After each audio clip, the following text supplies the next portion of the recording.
Bienvenida, bienvenido a este espacio donde hablamos sobre el pariente incómodo de la maternidad y la paternidad. Yo soy Georgina González, especialista en duelo gestacional perinatal y neonatal, y deseo que encuentres aquí un lugar seguro y respetuoso para tu proceso de duelo. Esta semana continuamos con el ciclo de conferencias con las y los participantes de la primera generación del diplomado en consultoría en duelo gestacional perinatal y neonatal. Contaremos con 7 ponencias que serán transmitidas a través de Facebook, a través de Instagram y a través de YouTube. Te invito a estar atenta y atento a nuestras redes sociales. Recuerda que en Instagram me encuentras como @duelo_respetado_podcast y ahí estaremos publicando los horarios y en qué plataforma vamos a transmitir. De cualquier manera, si no puedes acompañarnos en ese momento durante la transmisión, todo quedará grabado y quedará accesible para que lo puedas revisar después en la plataforma donde se transmitió. Y para quienes están interesadas o interesados en cursar este diplomado, te comparto que ya están abiertas las inscripciones para la siguiente edición que inicia en el mes de junio. Así es que no te quedes fuera y forma parte de esta tercera generación de consultoras y consultores en duelo gestacional perinatal y neonatal.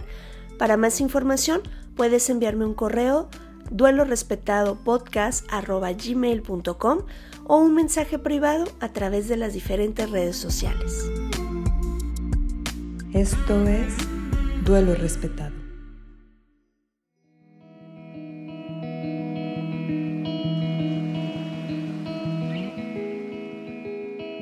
Pues vamos a comenzar el día de hoy con un invitado de lujo. Me siento muy honrada que aceptó la invitación.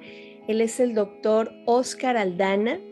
Cuenta con una maestría en terapia familiar y una maestría en educación en derechos humanos. Es doctorado en psicología y además cuenta con la certificación como psicólogo hospitalario por el Colegio de Salud Pública de La Habana. Cuenta con una certificación internacional en ecología emocional. También está certificado y tiene una especialidad en psicotrauma y en psicooncología, además de la especialidad en tanatología, entre otras muchísimas especialidades y mucha formación. Bienvenido, doctor. Qué gusto tenerlo el día de hoy aquí. No, al contrario, apreciable colega. Muchísimas gracias a este espacio tan importante. Creo que desde antes de la pandemia, pero con más razón ahora durante la pandemia, creo que los que nos decimos especialistas en el tema de la salud mental, de los estados emocionales, hoy más que nunca creo que nos toca la responsabilidad y la tarea, así como los médicos y las enfermeras han hecho su papel totalmente centrado en salvar las vidas en los hospitales, en las unidades de cuidados intensivos, en las áreas de rehabilitación. Creo que a nosotros claramente nos toca la responsabilidad de monitorear a las personas que afortunadamente no se han infectado, que si se han infectado obviamente han tenido la posibilidad de sobrevivir, de también mandar un mensaje de contención, de esperanza, de fortaleza y de resiliencia, y hoy más que nunca lo necesitamos como sociedad, como humanidad, como personas. No porque seamos adultos estamos ya, diríamos, como con toda la estabilidad y la estructura, ¿no? Muchos de nosotros creo que en silencio, ahí en estas terribles desveladas que probablemente para muchas personas aún sigan, pues obviamente en silencio nos hemos quedado tal vez con el miedo, con la incertidumbre, ¿por qué no decirlo también a lo mejor hasta con la culpa, ¿no? ¿Por qué no ayudé? ¿Por qué no hice? ¿Por qué no me despedí a tiempo? Vengo de hacer todo un trabajo terapéutico ahorita con un grupo y me decía una psicóloga, una colega, me decía, es que no me pude despedir de mi tía, ¿verdad? La tía que me crió, la tía que me ayudó tanto desde que fui niña y adolescente. Pues yo me confié, pensé que esto iba a pasar pronto y de pronto nos avisan que mi tía se había puesto mal, que la habían internado de emergencia y en 3 días mi tía falleció. Entonces, creo que estoy convencido de que obviamente la pandemia puso de manifiesto la vulnerabilidad humana que durante mucho tiempo no habíamos querido reconocer, ¿no? Nos sentíamos inmunes, inmortales, fuertes, nos volvimos terriblemente insensibles. No es casual que Zygmunt Bauman hable de las 3 Is en el tiempo líquido y en la posmodernidad líquida, que es precisamente sentirnos inmortales, creernos inmortales, ¿verdad? Creernos inmune a la enfermedad y la muerte. La ciencia y la tecnología nos vendió, nos hizo creer que íbamos a ser inmunes a muchos aspectos, como ahora nos estamos dando cuenta que un bicho que traemos en la nariz nos está acabando como humanidad. Y la tercera, que me parece muy peligrosa y que creo que hay que reconocer, es que nos volvió muy insensibles. Si algo tiene la posmodernidad líquida, es ver que el otro está sufriendo, que el otro está en una terrible condición de sufrimiento y de dolor, y pasamos junto a él y se nos ha vuelto invisible, ¿no? Y creo que es momento de recuperar en gran medida nuestra humanidad, y los psicólogos, los terapeutas, los tanatólogos, los orientadores familiares, tenemos obviamente esa responsabilidad. Así que, de verdad, muchísimas gracias por la invitación. Así es, doctor. Y ahorita que lo escuchaba, me quedé pensando algo que yo he compartido en algunas ocasiones desde hace 2 años, que se puso de frente esta realidad que cambió nuestra vida de un día para otro. Quienes hemos pasado por el proceso de duelo por el fallecimiento de un hijo en etapa de gestación, especialmente en primeras semanas o antes de cumplir el peso o de cubrir el peso y las semanas autorizadas para poder hacer un proceso de velación, etcétera, pues nos damos cuenta que la situación que vivieron las familias que tuvieron que despedirse de sus seres queridos a distancia, sin poder ver el cuerpo, sin poder tener estos rituales de despedida que son tan importantes, los rituales de paso, que muchos papás que han vivido estos duelos, pues era el pan nuestro de cada día. No era nada, entras embarazada, sales sin nada y aquí la vida sigue, échale ganas y vete al trabajo. Entonces, esto nos puso de frente con la importancia de los duelos no autorizados, de los procesos inconclusos, de los rituales que se omiten, porque como no entiendo por qué estás triste si solo eran restos de células, me cuesta mucho ser empático y tener ese respeto ante el dolor, ¿verdad? Y en este sentido, doctor, yo quiero hacer la primera pregunta. Con toda la expertise que usted tiene, compártanos, por favor, ¿qué es un trauma? Porque de pronto creemos que trauma es el que vive alguien que estuvo en una guerra, alguien que sufrió una violación, pero no alguien que tuvo un legrado. En sí, ¿qué es un trauma? Creo que aquí podríamos tocar 2 temas centrales. Primero, claramente, definir lo que es una experiencia traumática, como bien lo señala, y el otro tema que también va ligado implícita y ahora explícitamente es el tema de los mitos alrededor del trauma. Voy a empezar precisamente con una pequeña definición sobre lo que es una experiencia traumática. Una experiencia traumática es toda aquella experiencia profundamente perturbadora, ¿sí? Toda experiencia profundamente perturbadora que tiene la capacidad para provocar que nuestra integridad emocional, nuestra integridad psicológica, nuestra integridad corporal pero también nuestra integridad contextual o sociofamiliar textualmente se resquebrajen.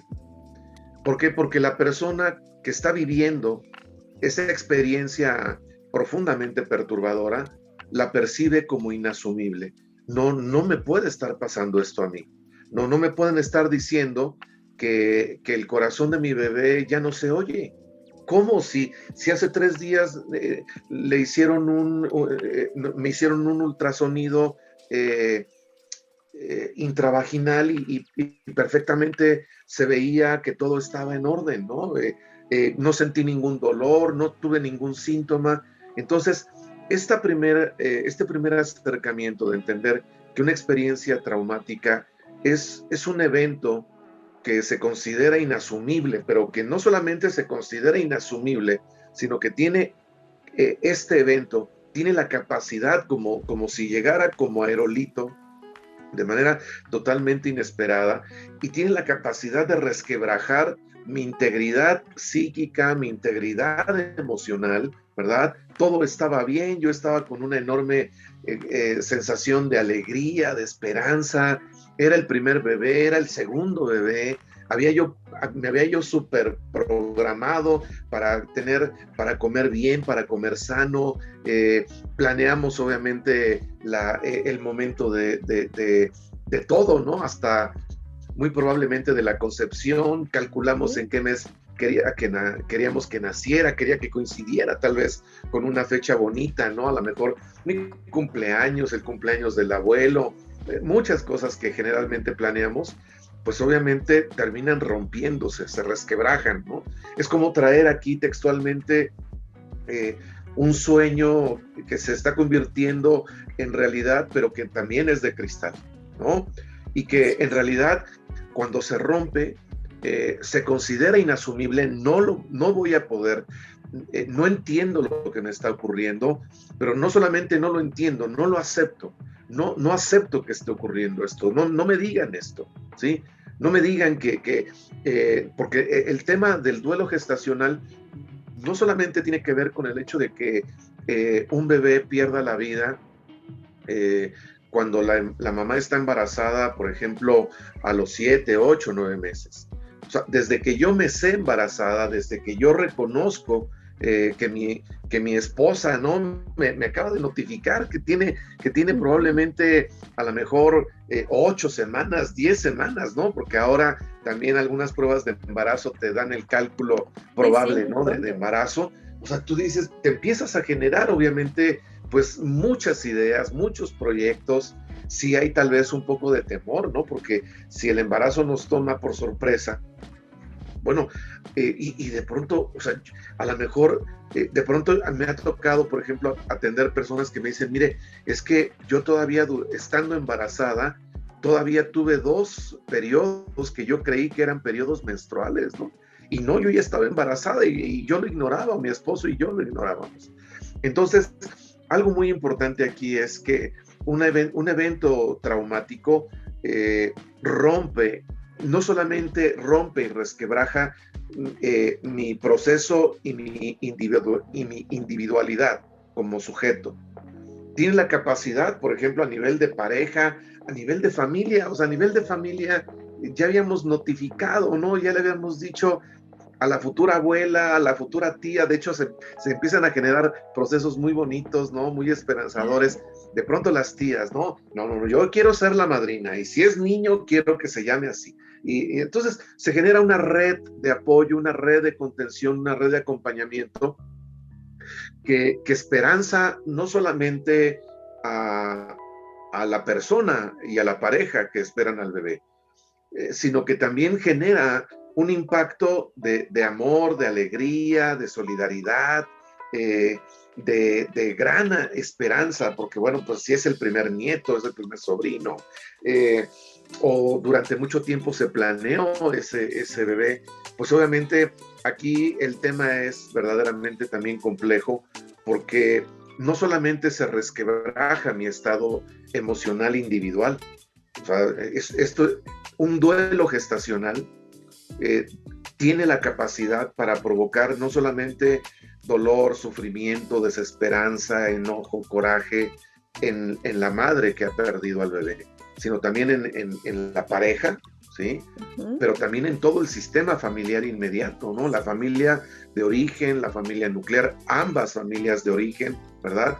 Entonces, sí, también aparece entonces ahora el segundo tema, que son los mitos alrededor de una experiencia traumática. Por ejemplo, ¿cuáles son las típicas y erróneas frases cuando una persona ha vivido una experiencia traumática?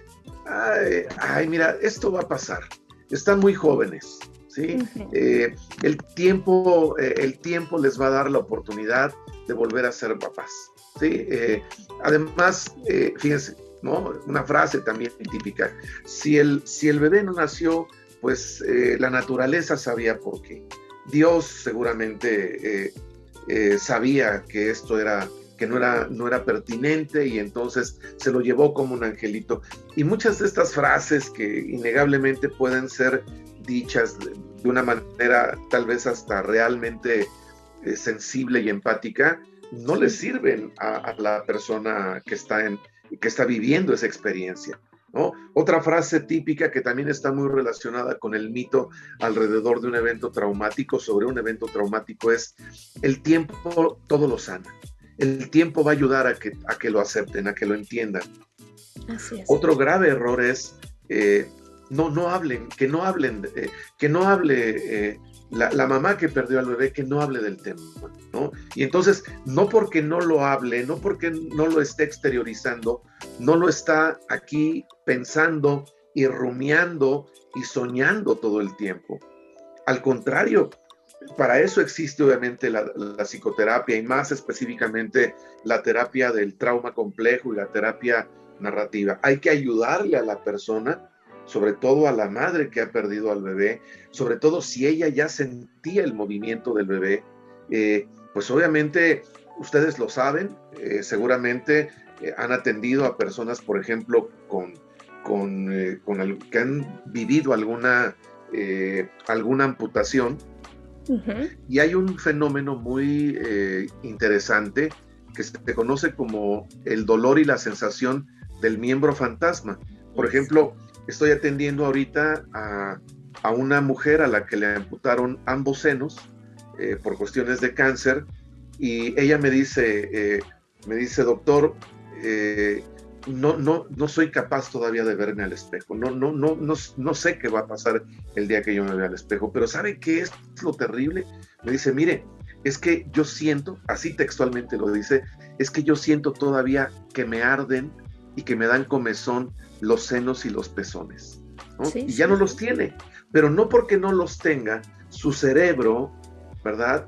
Y su sistema emocional no lo ignoran. O sea, sí, yo ya sé que me amputaron los senos, que me amputaron la pierna, pero quedó el registro a nivel cerebral, a nivel sensorial, de esa sensación, de ese dolor, de ese movimiento.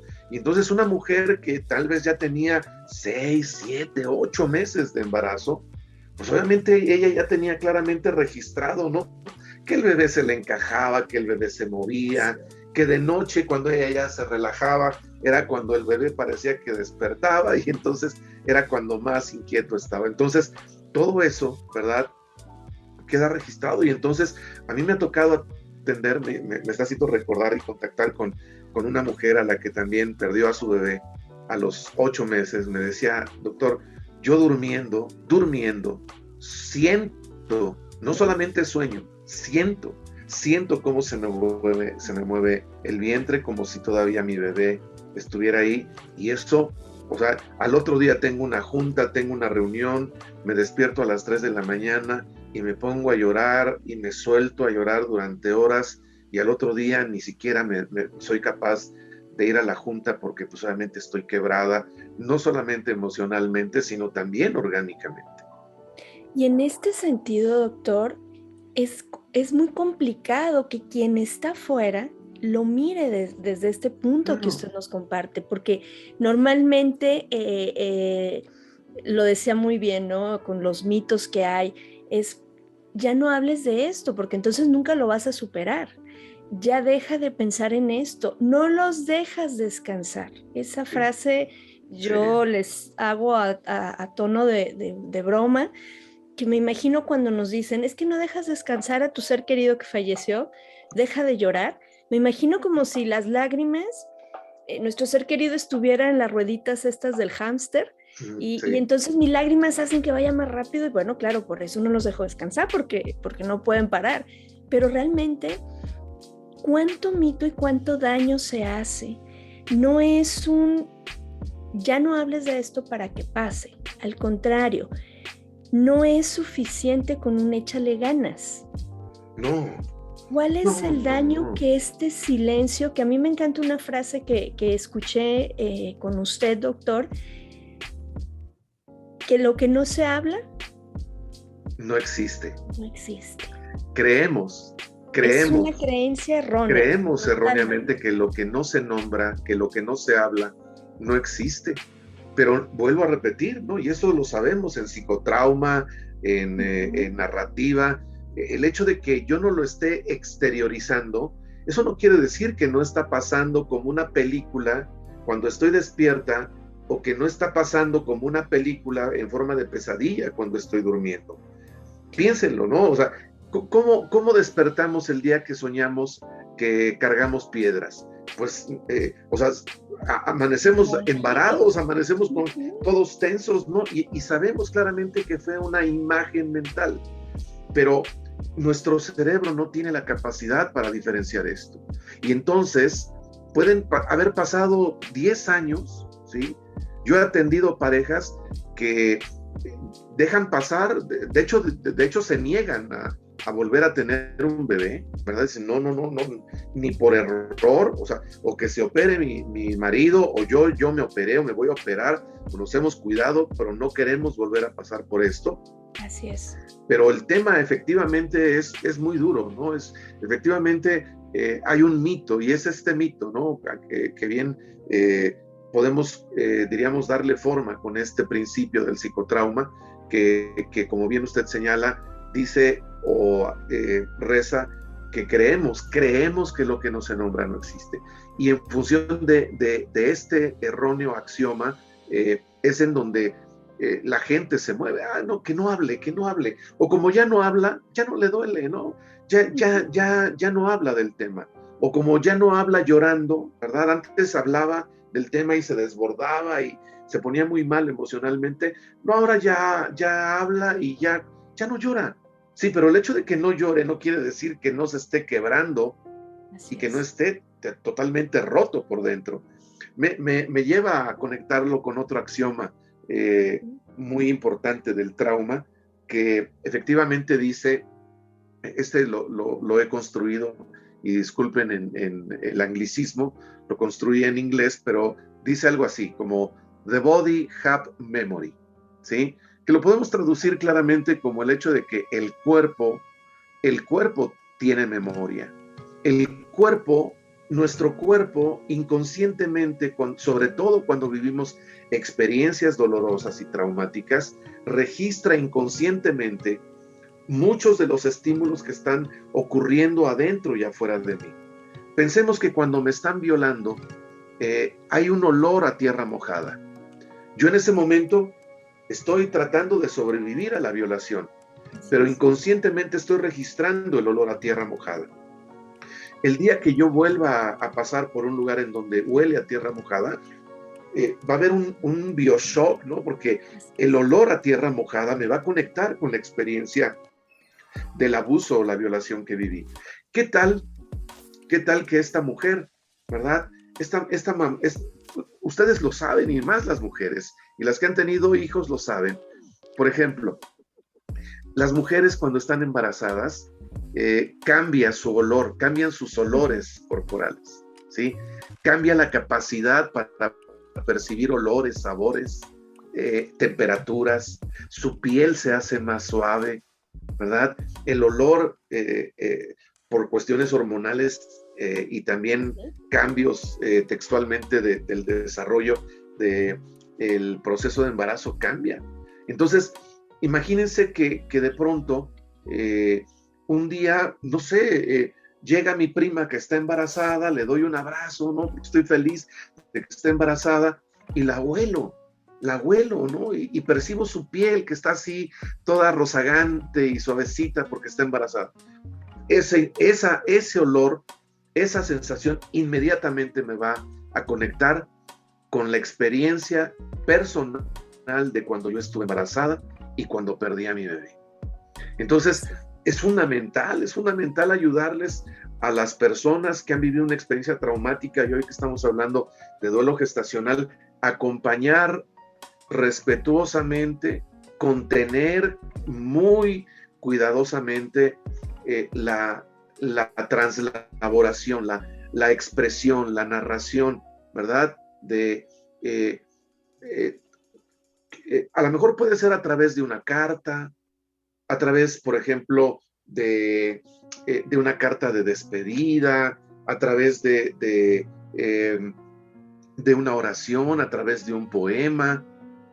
Hay muchas técnicas que afortunadamente hemos desarrollado precisamente para acompañar personas que han vivido este duelo. Me voy a adelantar un poco a un tema que quisiera que no dejáramos, diríamos, como pasar. Ustedes saben, y estamos hablando de que hoy es 26 de enero del 2022. Si ustedes recuerdan y se van a las noticias nacionales, seguramente ubicarán una triste y terrible noticia que ocurrió en la ciudad de Puebla. ¿Sí? Así es. Ingresaron, teóricamente, bueno, la noticia original fue: encontraron el cadáver de un bebé en un contenedor de basura, ¿no? En el penal, en el Cerezo de Puebla. Muy bien. Esa era la noticia. Entonces, afortunadamente ya se pusieron a trabajar y terminaron indagando lo que realmente ocurrió. ¿Sí? ¿Qué ocurrió? Que unos delincuentes, ¿verdad? Unos delincuentazos de estos que de verdad son innombrables, estos delincuentes, orientados y asesorados por otros delincuentes que estaban en el penal, se pusieron de acuerdo para que unos sujetos fueran a exhumar de manera ilegal el cuerpo de un bebé que recientemente había fallecido. ¿Sí? Voy a omitir el nombre por respeto a la familia y al bebé, ¿sí? Al que honro la vida, ¿verdad? Tenemos que honrar la vida de estas personas. Así que, ¿qué ocurrió? Pues que estas personas ilegalmente exhumaron el cuerpecito de este bebé, y perdón por lo que voy a narrar ahora, lo rellenaron de droga.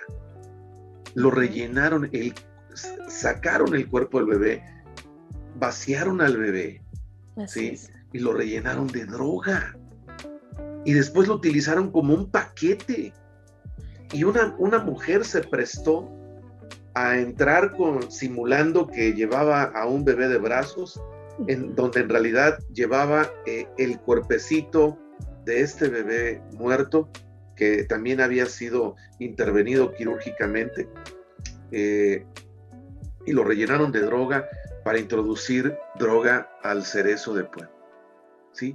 ¿De qué nos hablan este tipo de eventos? Y ese es el que salió a la luz, porque claro, este tipo de eventos lamentablemente son a veces más frecuentes de lo que creemos. Pero lo que quiero señalar es, vean, la mamá y el papá, ¿no? La familia, o sea, esta gente no respeta el sufrimiento y el dolor de las personas, ¿no? Así es. O sea, ¿con qué cara se les entregó el cuerpo de su bebé? Ya vivieron el dolor y el sufrimiento de haberlo perdido, ¿no? De haberlo tenido entre sus brazos, y que de pronto por alguna complicación de salud el bebé fallece. Y no conforme con eso, unos tipos sin escrúpulos van y exhuman el cadáver. O sea, duelo tras duelo. O sea, se convirtió en una bola de nieve de dolor gigantesco. Y entonces la pregunta es, ¿y con qué pero ya se les entregó los restos? Y entonces ya, o sea, no pasa nada. O sea, ¿quién asesora, quién acompaña emocionalmente, profesionalmente a estas personas que están viviendo estas experiencias traumáticas, y todo se queda sin nombrar, todo se queda sin expresarlo, y ahí está una tarea fundamental desde el punto de vista terapéutico, ya sea personalizado o sobre todo también el trabajo grupal también tiene un papel muy importante, porque cuando también escucho que hay otras personas que han vivido una experiencia similar, a veces eso sirve, ¿no?, como un grupo de contención, porque nos ayuda obviamente a ver que también hay otras personas que han vivido lo mismo o cosas peores. Y en esto, doctor, yo recuerdo cuando yo inicié este proceso, la primera vez que escuché que las sensaciones físicas que yo experimentaba, como esas crisis de angustia, la ansiedad, esa sensación de minusvalía, porque todo te lo estás callando, no lo puedes expresar, pero cuando escuché que había más mamás que tenían estas sensaciones, que les dolía el proceso, aunque todo el mundo te diga, ya vas a tener otro y eres joven y toda esta cosa que ya mencionó usted muy bien. Cuando yo escuché a las primeras mujeres hablar de esto y decir, sí, te entiendo porque yo también lo sentí así, fue liberador. Fue como quitarme, yo les digo, la piedra del pípila, porque entonces dije, no estoy loca, no estoy mal, estoy en duelo y tengo derecho a vivirlo. Tengo derecho a experimentar y a sentir lo que estoy sintiendo.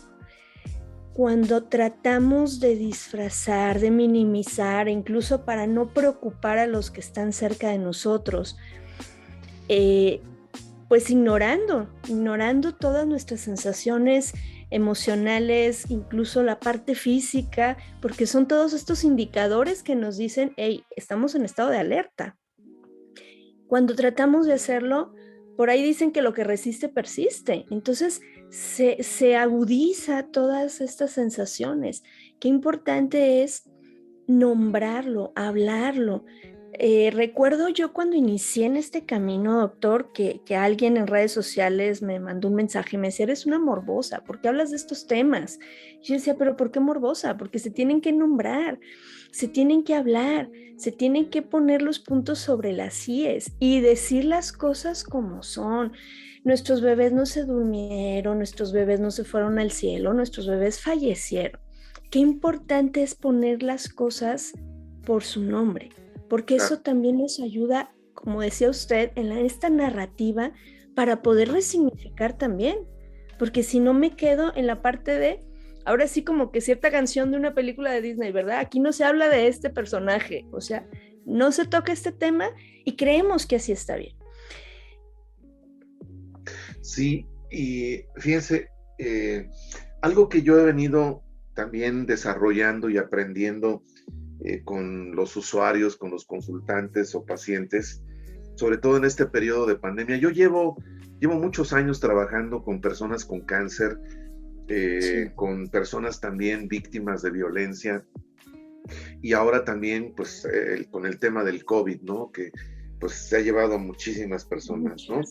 Pero fíjense que algo que yo he aprendido y que ahora se los comparto como una clave en función de esto que comentaba Georgina, es el tema de, sí, por supuesto que hay que ponerle nombre a la experiencia, ¿no?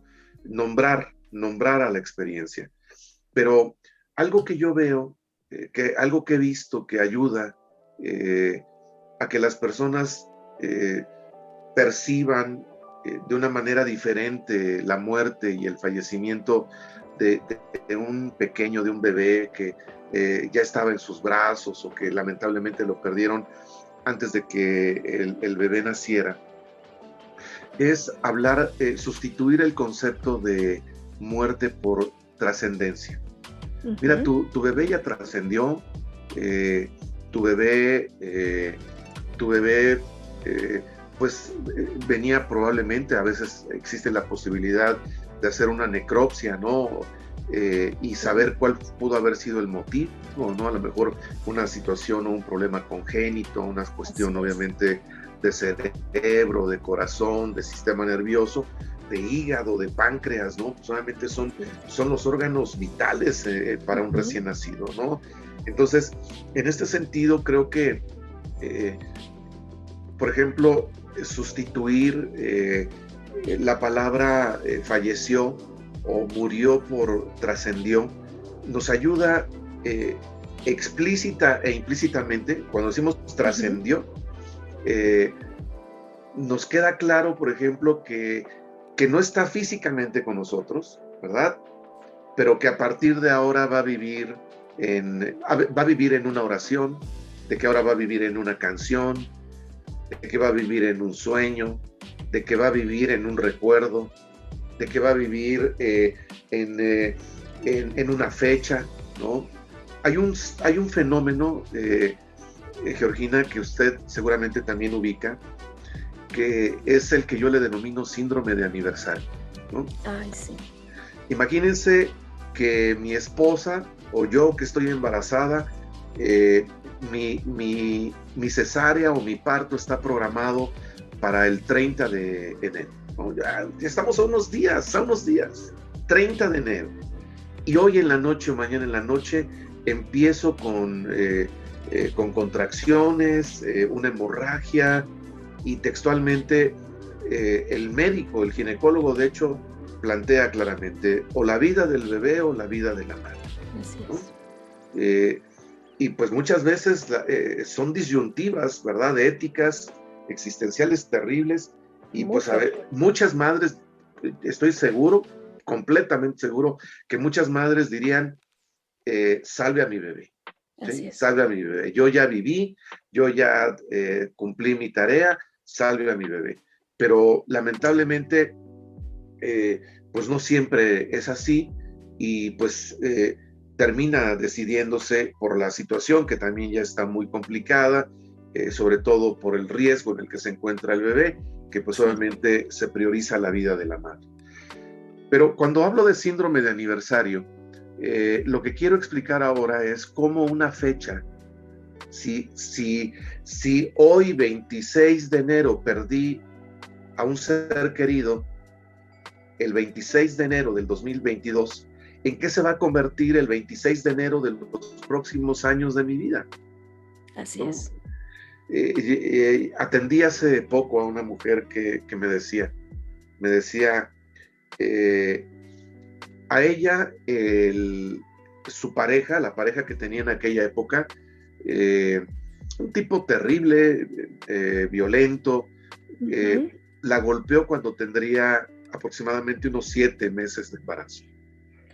La golpeó en el vientre, con toda intención de que perdiera al bebé. Sí. Y lamentablemente perdió al bebé. Pero hace poco me decía esta señora, me decía, en noviembre precisamente, me decía, tuvimos sesión virtual y la vi obviamente muy, muy desencajada, y le preguntó con el cuidado pertinente, le digo, ¿qué pasó? La veo un poco desencajada, la veo, íbamos bien, ¿qué pasó? Cuénteme. Y me dice, ay doctora Aldana, mire, lo que pasa es que si mi hijo hubiera nacido, ahora en noviembre tendría 10 añitos. Así es. Entonces, los recuerdos están anclados, ¿no? O sea, a las fechas, a los lugares, a los olores, a los años, a las fechas, a las canciones, a los nombres. Y que de pronto esta parte cuesta mucho que quien está fuera del proceso lo entienda, porque es como, pues ya pasó un año, ya pasaron 3 meses, ya pasaron 10 años, ¿por qué sigues así? ¿Por qué no lo superas? ¿Por qué no lo dejas ir? Es que sigues muy mal. Recuerdo a una paciente que me dice, Geo, es que yo creo que estoy muy mal porque fui al psicólogo y me dijo, ya tienes 3 meses de que falleció el bebé, esto ya no es un duelo. Y digo, madre mía, ¿cómo no? O sea, en este sentido es como, creemos que el duelo es una meta vas pasando las etapas como muchas veces se manejan, y entonces ya cuando llegas a la aceptación ya no tienes ni siquiera que acordarte, ya no tiene que dolerte, cuando esto es un proceso que está constantemente en este recuerdo, en esta ciclicidad. Y qué importante poder nombrarlo y decir, me siento triste porque tendría tantos años. Por ahí yo les comparto de pronto en redes sociales que si tú le preguntas a la mayoría de las mamás que hemos pasado por esta experiencia, ¿qué edad tendría tu hijo? Te lo saben decir perfectamente. Sí, claro. 24, 12, 2, 6 meses, o sea, esas fechas no se olvidan. No. Y viven en nosotros, ¿sí? Y es parte de ese recuerdo. Y a lo mejor ese día no te tiras en la cama, pero sí elevas una oración, haces algo en su honor, pones una vela, pones una flor y dices, aquí estás. Doctor, como siempre, el tiempo nos apremia, pero no quiero que nos despidamos sin hacerle esta pregunta. ¿Qué le dirían a las mamás y a los papás que están iniciando su camino en este proceso de duelo?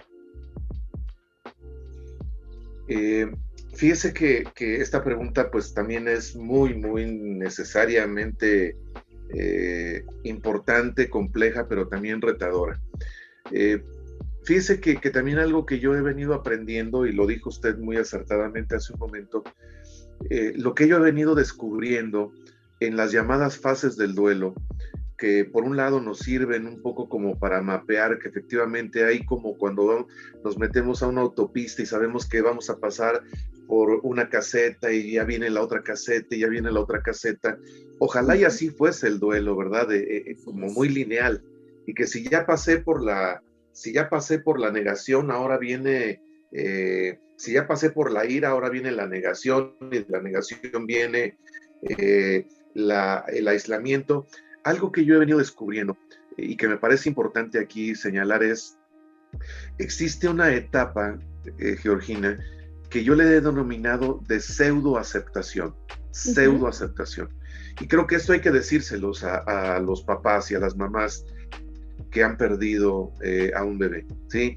De pronto la vida cotidiana, el trabajo, las exigencias de levántate y ya síguele, y los hijos que ya tienes también te demandan, ¿no? El trabajo te dice regresa. Entonces algo muy importante aquí es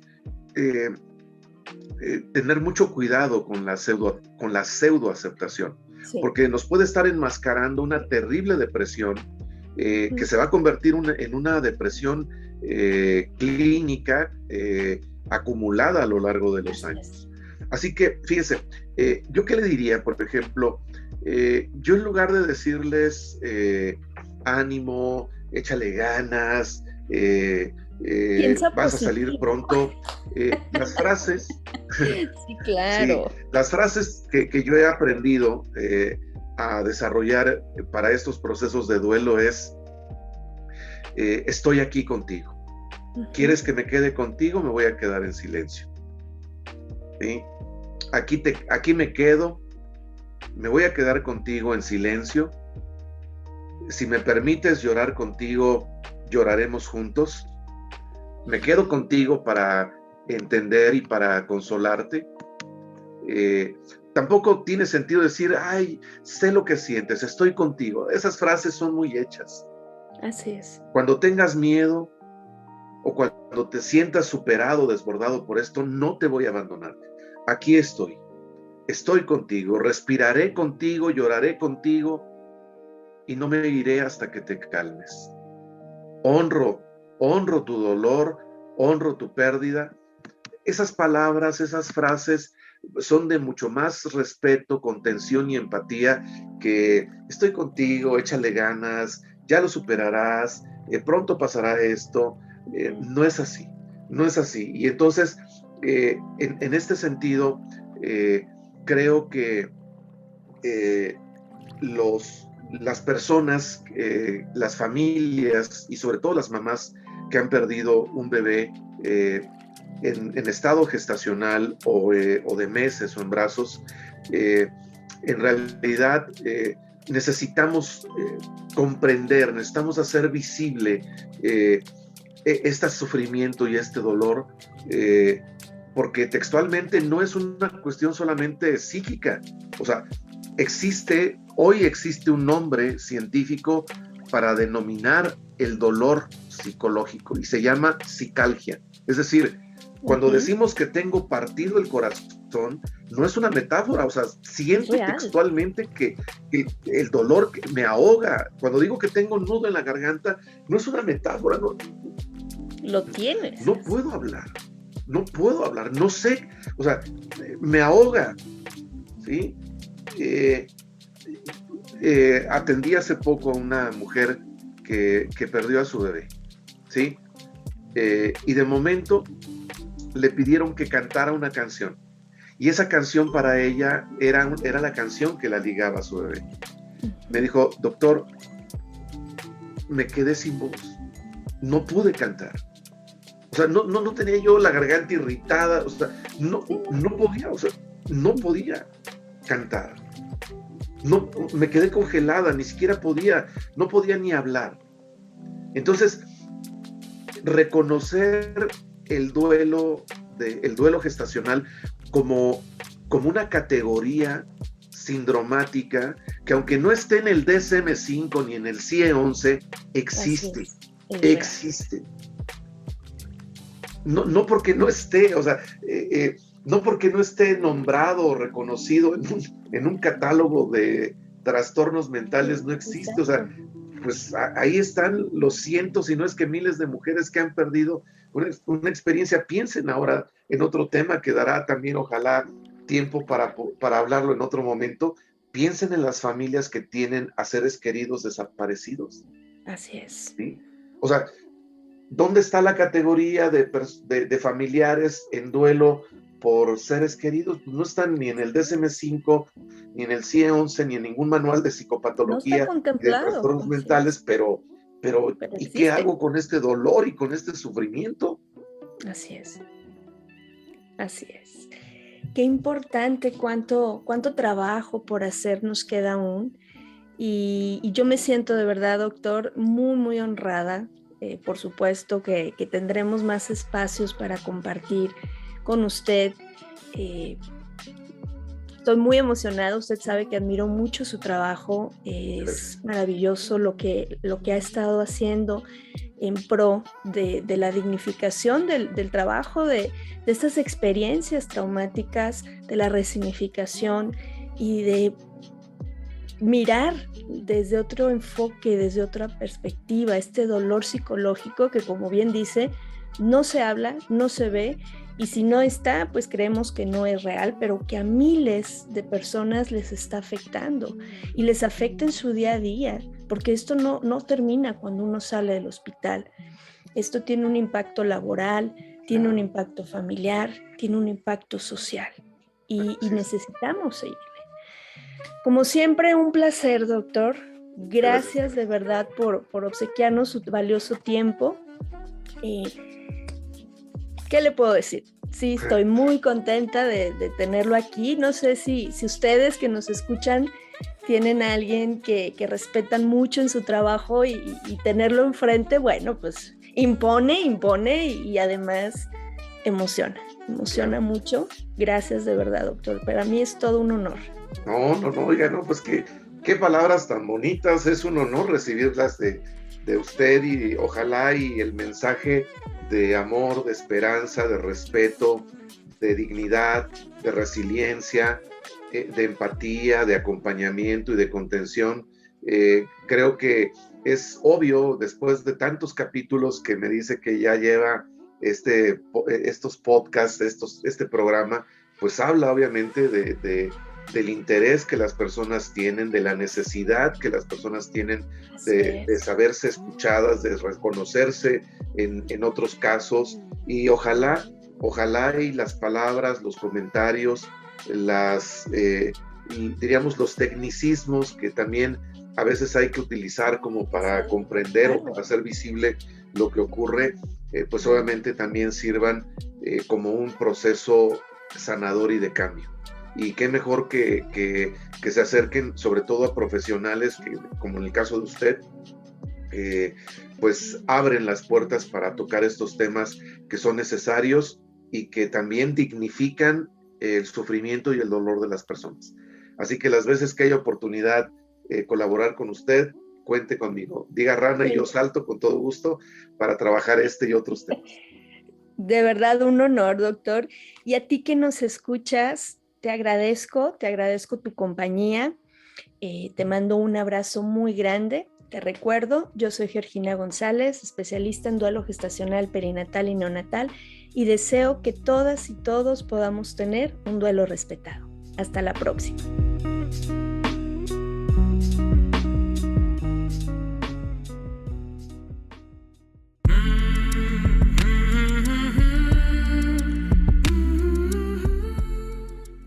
Este programa es producido por Georgina González y Carla Rodríguez y narrado por mí, Georgina González. Recuerda seguirnos en redes sociales como Duelo Respetado.